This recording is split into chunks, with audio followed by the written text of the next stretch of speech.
어리석은 사람은 하나님이 없다고 합니다. 낳을 때 못 봤다고 내 어머니가 없는 것입니까? 믿을 수 없고 인정할 수 없습니까? 세상에 자식 없는 부모는 있어도 부모 없는 자식은 없습니다.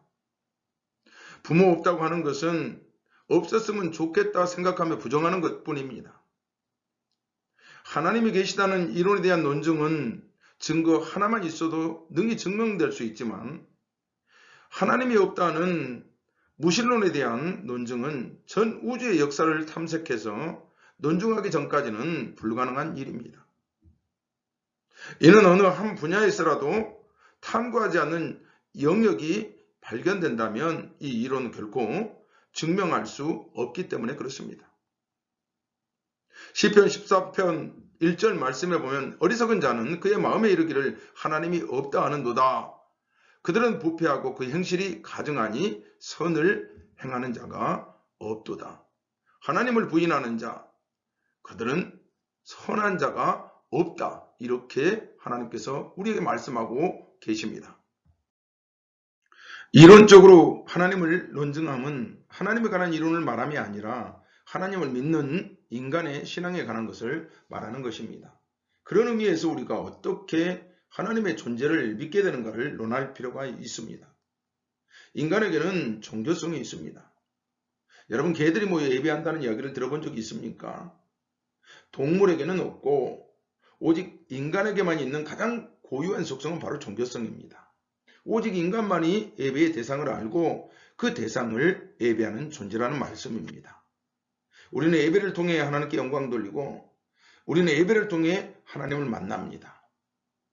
하나님께서는 이 세상을 창조하신 이유가 바로 우리 인간을 통해 예배 받으시기 위해서, 영광 받으시기 위해서 세상을 창조하셨다고 성경에 분명히 기록하고 있습니다.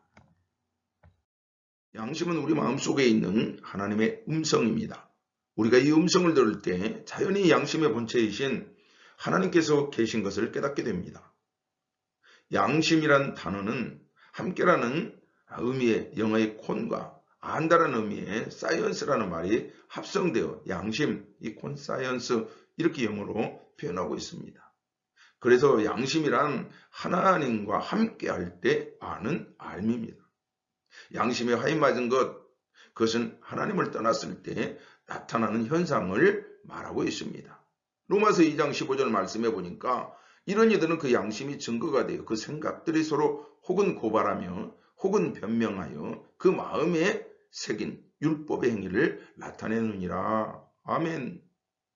이처럼 우리 인간에게는 양심이 있습니다. 아멘.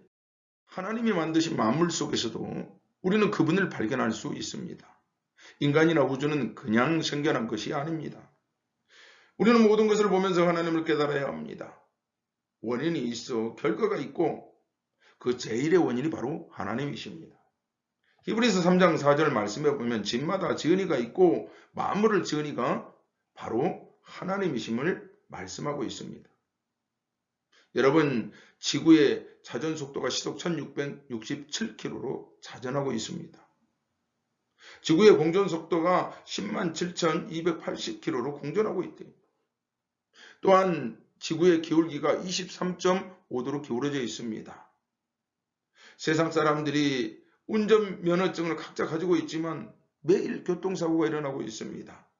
만약에 지구나 우주에 이런 사고가 나면 어떻게 될까요?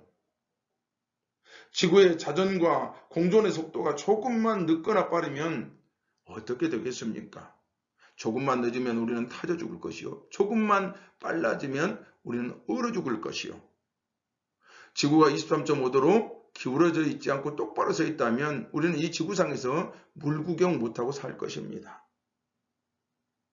로마서 1장 19절부터 20절 말씀해 보면 이는 하나님을 알만한 것이 그들 속에 보임이라 하나님께서 이를 그들에게 보이셨느니라. 창세로부터 그의 보이지 아니하는 것들 곧 그의 영원하신 능력과 신성이 그가 만드신 만물에 분명히 보여 알려졌나니 그러므로 그들이 핑계하지 못할지니라.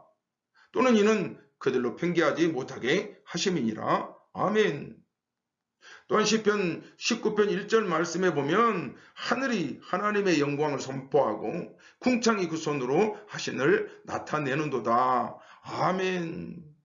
이렇게 한치 오차도 없이 우주를 붙들고 있는 배우의 체계와 운행을 분명히 봅니다. 하나님은 우리가 가는 곳마다 계시고 만물에 담겨 있으되 그 어느 곳보다 가장 가까이 사람 한 사람의 마음속에 계시다는 그 진리를 깨닫게 될 것입니다. 우리를 위해 나귀 타신 그 겸손한 예수님, 병자와 연약한 자의 친구 되시는 그 예수님, 또한 제자들의 발을 친히 닦아주시며 섬기고 치유하고 회복시켜주시는 예수 그리스도를 통해 하나님을 분명히 알 수가 있습니다. 하나님 우리를 그렇게 구원하시려고 인간이 되셨는데 이렇게 은혜 받은 사람이 은혜 받지 못한 사람을 섬기는 것은 너무나 당연한 것 아닙니까?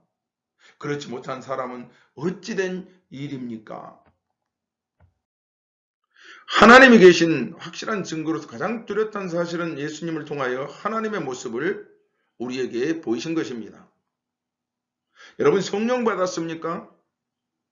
여러분이 하나님의 자녀인 것이 믿어지십니까?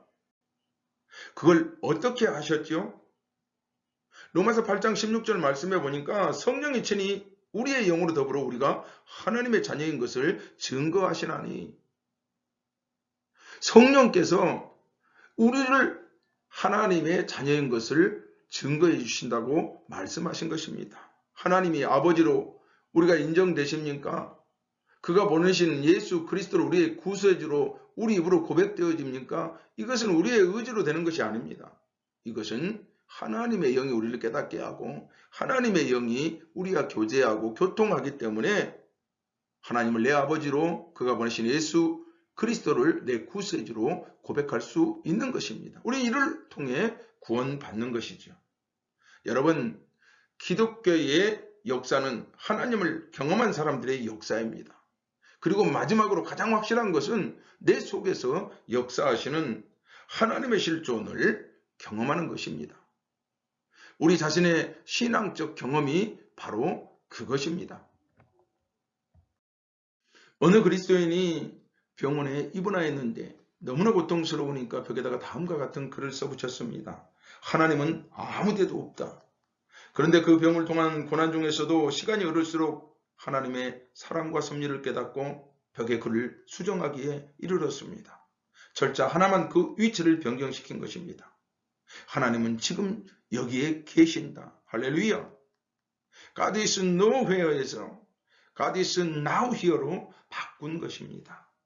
이처럼 우리의 변화는 모든 것이 변하는 것이 아니라 은혜를 막는 내 마음에 딱 하나의 쓴뿌리, 딱 하나의 돌덩이, 의심, 그 불신만 제거하면 됩니다. 당신은 하나님이 계심을 어떻게 확신할 수 있습니까? 당신의 언어와 경험으로 체크해 보시길 바랍니다. 하나님의 존재를 어떻게 알 수 있을까요? 본능적인 종교성을 통해 하나님의 존재를 알 수 있습니다. 또한 우리의 심령에 심어진 그 양심을 통해 하나님의 존재를 알 수가 있습니다. 온 우주 삼라만상을 바라보면 그 안에서 하나님의 존재를 발견할 수가 있습니다. 우리에게 보내신 예수 그리스도를 통해서 우리는 하나님을 알게 됩니다. 그리고 내 마음의 감동 감화와 교통 이루어하시는 성령님을 통해서 하나님의 존재를 우리는 확인할 수 있는 것입니다. 늘 하나님과 이렇게 동행하시는 모든 형제 자매들 되시기를 주님의 이름으로 간절히 축복하고 축원합니다. 이렇게 하나님이 늘 함께 하심을 잊지 마시고 오늘 하루도 하나님과 행복한 동행을 이루시며 하나님의 크신 축복을 받고 나누고 누리는 복된 인생들 되기를 간절히 소망하며 마치도록 하겠습니다. 감사합니다.